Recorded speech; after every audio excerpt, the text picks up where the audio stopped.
them act like? There was an alien in the kitchenette making bagels and coffee. Did you want tea? No, I don't want tea. Ooh, Marmite. What if we wake up and find him inserting a probe into our anus? They don't do that. Anyone want one of these? The first film we're going to talk about in this video is Paul, a recent sci-fi comedy with Simon Pegg and Nick Frost. Basically, Simon and Nick play two best friends who are travelling through America in their motorhome to see some of America's hotspots for UFO sightings. Obviously there's chemistry between the two because they are in fact best friends in real life. They consider themselves to be geeks and they both wrote the film. Truthfully though, if it wasn't Simon Pegg and Nick Frost, I would probably hate this film. When they're on this road trip however, they witness a car accident. Enter Paul, the friendly alien voiced by Seth Rogen. He is basically on the hunt from the government and Nick and Simon decide to help him out, getting him to a certain location so that his mothership can come and pick him up or something like that, I can't remember.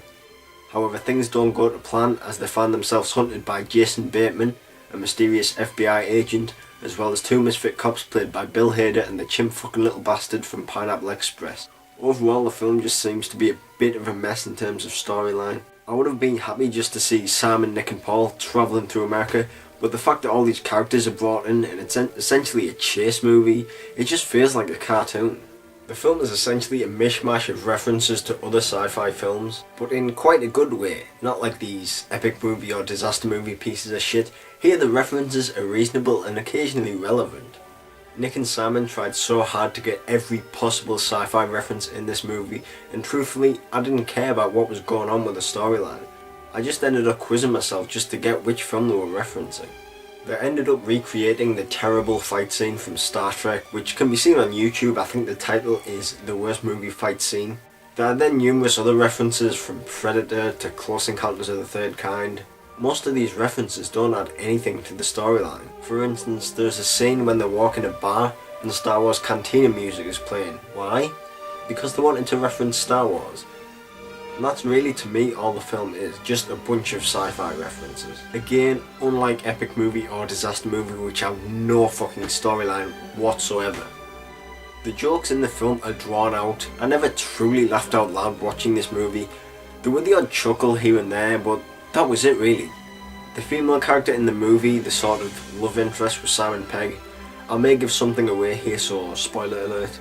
This character is a Christian woman who about a third of the way in the film starts swearing. Constantly. This is a running joke throughout the rest of the film which just isn't funny. It is to some extent embarrassing.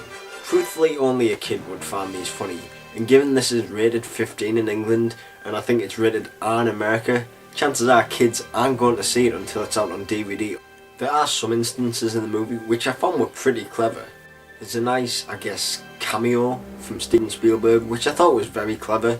Also when Paul describes why he looks like that, why he is the basically generic alien, and why his face is put on all sorts of lunchboxes and other merchandise, I thought that was pretty clever.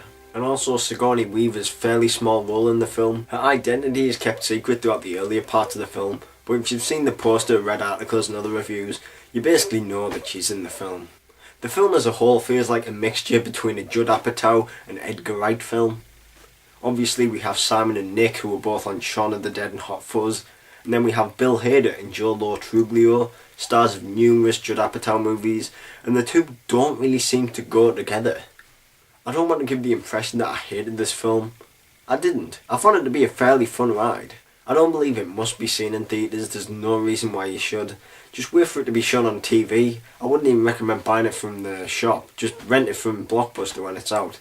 If you laughed at watching the trailer, then you might like this film. I was a bit unsure but yeah, it was alright. 6.3 out of 10. Evacuations are now underway. 2 or 3 meteors just impacted. Oh my god. It appears that there's something like shadowy figures. I'm gonna head back now. Everyone needs to get out of here right now. Lucas, if you could just come back, please. Oh my god.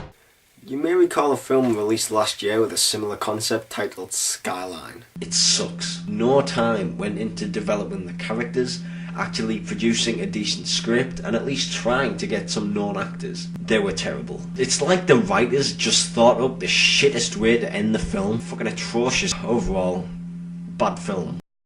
Yeah, I didn't really like it. And from all the negative reviews this film was getting, I was expecting I'd feel the same for this. I was actually willing to pay admission price just so I could rant about it in this video. But I will not be ranting at all. I was pleasantly surprised by this movie. It wasn't a great film, but for a sci-fi invasion film, it was pretty enjoyable. But that is coming from the guy who liked Independence Day. Battle LA is told through the eyes of a group of soldiers sent into a war zone after what appears to be an alien invasion, no prize for the one who guesses where. And they are basically sent in there, I don't know, to see if there are any survivors, I guess. I can't really remember why. However, they only have a short amount of time before the part of the city is blown up by an airstrike called. This feels much more like a war film than a sci-fi movie, which makes it feel very realistic, at least, for a film with aliens. And at times, this feels more like a 2-hour advert for the United States Marine Corps or cutscenes from a video game like Call of Duty than an actual movie, because there's nothing really there other than action scenes, and there are parts when the writers try to develop the characters and give us scenes with dialogue which just fall flat. It's like a video game. Okay, no one really pays attention to the dialogue cutscenes, you just want to shoot something. The special effects are pretty spectacular, which, okay, I'll be honest, Skyline had, but here the action scenes were at least entertaining. The only actor in the film I was truthfully rooting for, however, was Eckhart, for the simple fact that he was trying so hard to give a good performance and he was trying to make poorly written dialogue at least seem reasonable. There's a scene when the soldiers start to turn their back on Eckhart, who plays like the commanding officer or group leader for lack of a better term, and that scene there basically shows how Eckhart was trying so hard to do good in this film, because the dialogue then was just terrible. You were like, why you turn your back? Just fucking concentrate on the aliens and kill them. Don't start turning on each other.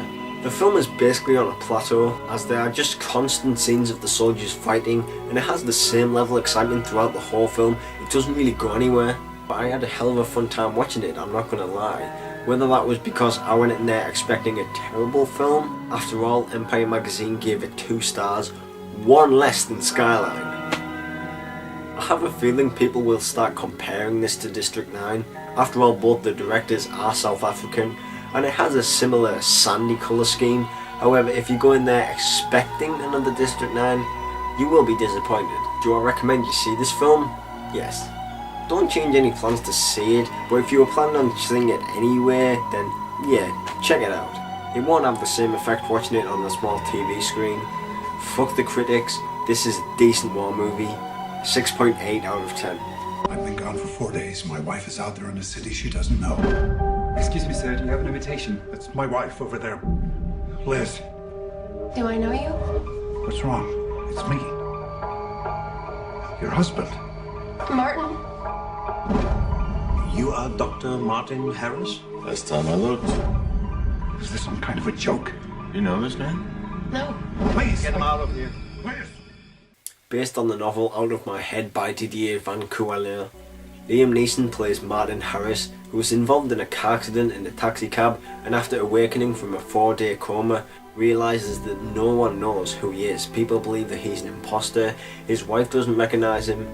It's as though he's just been erased out of history books, and he must then piece together the events that happened previously to realise just what the hell is going on. I really don't want to go any more into the storyline other than that, because I'm pretty sure I will give something away, and I don't want to do that. Since Taken, Liam Neeson has set himself up as a sort of action star with the A-Team last year and Now Unknown, and he does a very good job, and there's actually a reason why he is fighting. Watching the trailer I was like, well, he's lost his identity, so why is he punching people? But it all makes sense during the film. Taxi driver who is driving Liam's character to the airport is played by Diane Kruger, who has to be one of the hottest actresses to date. Diane you may recognise as Bridget von Hammersmark in Quentin Tarantino's Inglourious Basterds. You know, the chick who got choked out by Christoph Waltz. Shut up! The relationship between Liam and Diane in the film felt very realistic, as you start to sympathise with her as she's dragged into all this kerfuffle that's going on. Truthfully, I didn't expect this film to be anything special, and was honestly considering giving it a miss, but I'm glad I went to see it. I say it's just as good as Taken. Yeah, I liked it a lot. The main difference in Taken is after the first 20 minutes, there's pretty much action throughout the whole of the film. Here there are fairly slow scenes to develop the characters and give you more in terms of storyline.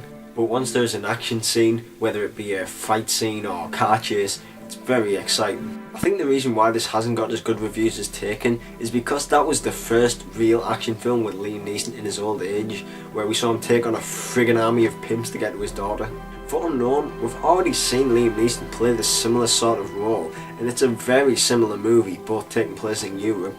However, perhaps if this was made before Taken, maybe the tables would have turned. Throughout Unknown, I was on the edge of my seat, but towards the end of the film, I was wondering how they would basically tie all the loose ends together and explain just what is going on. Throughout the earlier parts of the film, I was just going along with it, but I started thinking towards the end, just thinking, how will this end? But the way they explained about Martin Harris and just what went on, I thought was very clever, and in the words of M. Night Shyamalan, what a twist! I'm obviously not going to explain what happened. That would just spoil and ruin the entire film.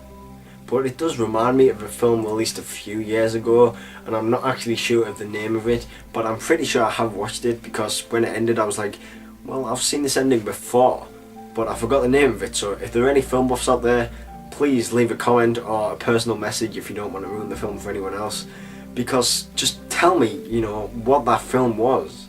Perhaps some of you people out there will know. Overall, I highly recommend you check out Unknown. It doesn't really need to be seen in theatres, however it would make a really good Friday night matinee, but I guess you might as well just wait for it to come out on DVD now, seeing as though they get released so quickly nowadays. Certainly rent it from the start of a few months, it's definitely one to check out. It's an extremely fun and exciting ride, and a ride I would like to take again. 7.5 out of 10.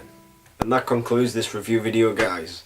Next video, I'll review Limitless, which I just saw earlier this morning, and it was kick-ass. Go and see Limitless. I won't review it now, but just check it out, because when I end up reviewing it, it might be in a few weeks, and it might not be playing then, so check that out.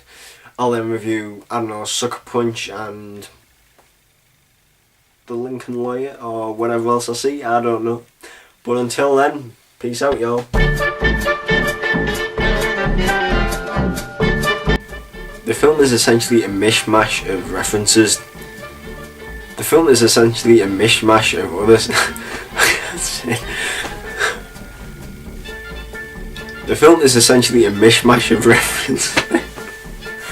Oh, shit.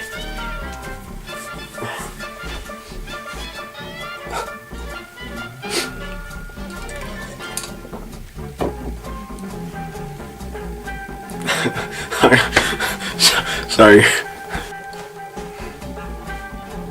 The film is essentially...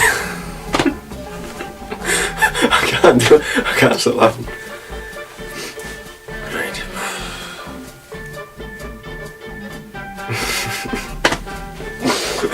I need a break.